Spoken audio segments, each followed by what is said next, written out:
అమ్మా సీత నమ్ముకున్నాను రాముని దూతగా వచ్చినాడను రామలక్ష్మణులు క్షేమమన్నారు నీ క్షేమమరసి రమ్మన్నారు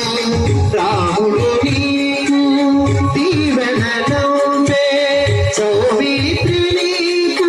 వందనములిడే అని హనుమంతుడు సీతతో పలిగే అంజలి పట్టించి జరిగే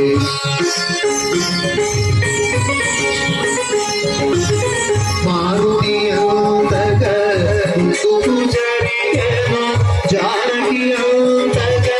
అవమానించెను రావణాసురుడే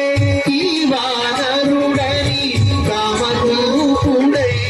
వచ్చియుండునని ఆశ్రమమున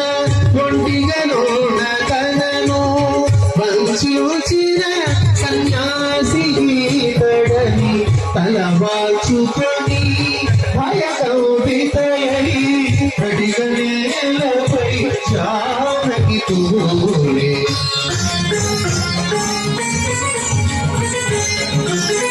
మాన